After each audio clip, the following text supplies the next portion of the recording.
Donc, nous continuons notre étude sur la halacha. Nous sommes toujours dans le Siman Chet, chapitre 8, et nous parlons toujours de la mitzvah de tzitzit et des différentes bénédictions qui l'accompagnent. Aujourd'hui, nous allons aborder le sujet du talit katan.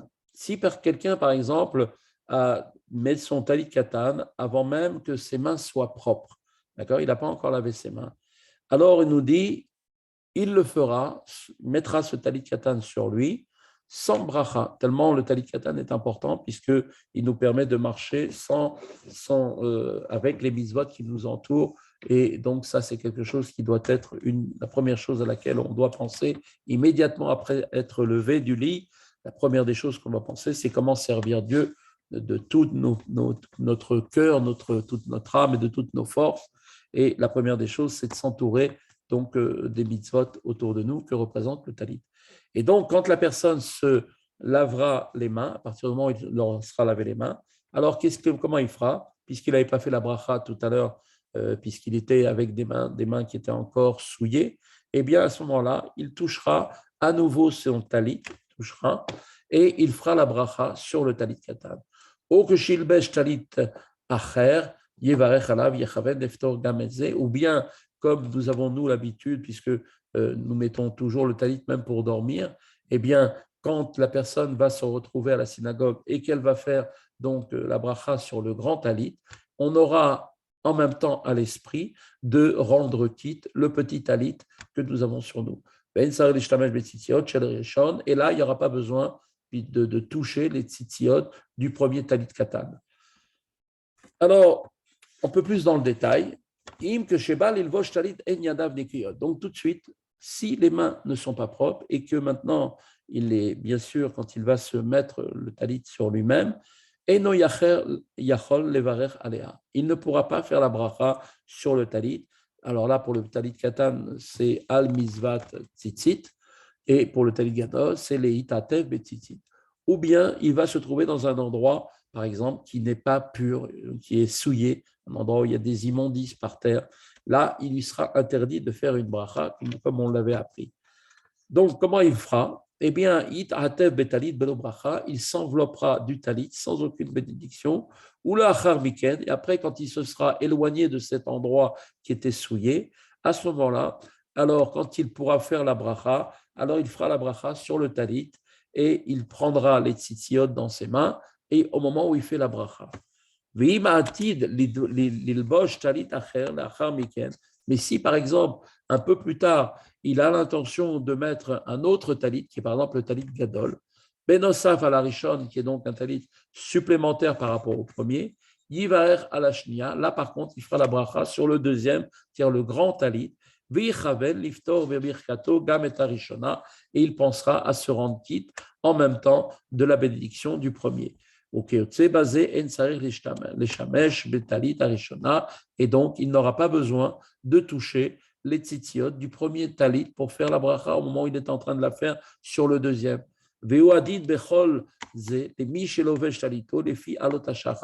sera exactement le même din pour tout celui qui va mettre son talit avant le lever du jour, puisque vous savez que la nuit, il n'y a pas donc l'obligation de faire la mitzvah des tzitzit, du talit pendant la nuit, parce que c'est marqué Uritem Oto, vous les verrez. Et donc, quand il fait nuit, bien sûr, on ne les voit pas. Mais chez nous, Alpi Kabbalah, on les met quand même aussi. D'ailleurs, on dort même avec. Maintenant, concernant le sujet de celui qui met le talit katan, avant même de s'être lavé les mains le matin, c'est-à-dire avant de s'être lavé les mains au lever du lit, déjà on avait expliqué précédemment, on verra plus, on a déjà expliqué cela, que le minag, la coutume, vous voyez, donc c'est de ne pas faire de bénédiction du tout sur le talit katan. Et la potrim ota bibrachat talit gadol, mais on se rendra quitte de cette bénédiction par la bénédiction sur le grand talit. Et c'est seulement si, par exemple, la personne va mettre va mettre va s'habiller avec le petit talit katan après la prière de Shachrit. Il aura déjà prié, il aura déjà donc mis son grand talit et maintenant il l'a rangé, il l'a plié et il veut continuer toute la journée à être entouré des mitzvot. Alors il met maintenant le petit talit. Il n'aura plus l'intention donc de remettre le grand talit durant toute la journée, mais varech al talit katan. Alors là, il fera la bracha sur le petit talit, al mitzvat tzitzit, Baruch ata Hashem Elokeinu melech haolam, asher kideshanu b'mitzvotav v'tzivanu, al mitzvat tzitzit. Et bien sûr, bilvat sheyesh ba shiur shete amot, horaire alama rochav, à condition bien sûr qu'il y ait donc avec son talit, donc 2 amot de longueur sur une amas de large. Donc on avait vu 2 amot, ça fait à peu près 1 mètre de long sur 50 centimètres de large. Ou bilvad, un ekev, shelbet atzavahar, mis à part bien sûr le trou qui permet de passer le cou. Et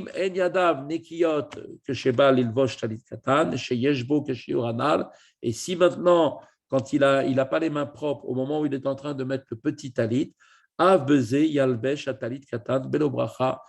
dans ce cas-là, il mettra le talit katan sans aucune bracha. Et plus tard, quand il aura l'occasion, la possibilité de pouvoir faire la bracha, parce qu'il était dans un endroit qui n'était pas convenable, alors à ce moment-là, il prendra les tzitziot dans sa main et il fera la bracha directement sur le talit. Alors, toute dernière petite halakha, donc on va voir maintenant l'importance d'avoir toujours le talit katan sur soi, de mettre le talit katan sous ses vêtements. Minag asfardim, c'est la coutume des séfarades, veidut mizrach, et aussi de certaines communautés venant de l'Est, c'est-à-dire, en fait, il parle des Ashkenazim, l'ilbosh talit katan tachat abegadim, de mettre un talit katan sous ses vêtements. Donc, vous voyez, ce n'est pas que Ashkenaz, c'est aussi tous les Sfaradim qui font ça. Ou le minagam, ben beged atzitzit, ben tzitziot, sariliot mechosim tachat lebgadim. Et donc, ce talit katan sera entre les vêtements intérieurs, c'est-à-dire sur le tricot de corps, et entre les vêtements supérieurs que sont par exemple la chemise. De même aussi le harizal, et tous nos maîtres, les grands kabbalistes, Av talmidei ayeshivot tov, même les étudiants dans les yeshivot, il est bien tov venachon, shelo yeshenu minag avotehem, shenahagu ken midor bedor, il est bien que même pour tout cela, n'abandonnent jamais ce minag qui nous vient de leur père, de génération en génération. Pikol makom, malgré tout, otam me'ashkenazim anoagim leotzi tzitziot mechutz labgadehem, mais pour les Ashkenazim qui ont l'habitude de faire sortir les tzitziot à l'extérieur pour qu'on les voit donc sur le côté. Rechaim la sotken, il aurait permis de faire comme ça. Veyesh lahem alma sheismochu, et ils ont sur qui s'appuyer de manière à pouvoir faire ce genre de choses, comme on voit dans les commentaires qui ont été rapportés à ce sujet. Bien qu'on doit mettre le talit katan sous les vêtements, il est bien de ne pas le mettre directement à même la peau. Et là, mais plutôt de le mettre sur un autre vêtement, c'est-à-dire un tricot de peau, mitachat le chalutza, qui se trouve en dessous de sa chemise. Pikol makom, bikaradin, yesh la kel baiser. Mais maintenant, minadin, si par exemple des gens ont pris comme on voit certains vêtements qui ont avec des tzitziot, comme des tricots, qui veulent mettre ce genre de choses, bon, ben, quand même, bikaradin, ce sera permis de faire comme ça et on pourra être un peu plus méquil sur ça pour leur donner la possibilité de le faire. Voilà. Nous avons terminé pour aujourd'hui notre étude. Je vous souhaite à tous une bonne journée et je vous dis à demain si Dieu veut.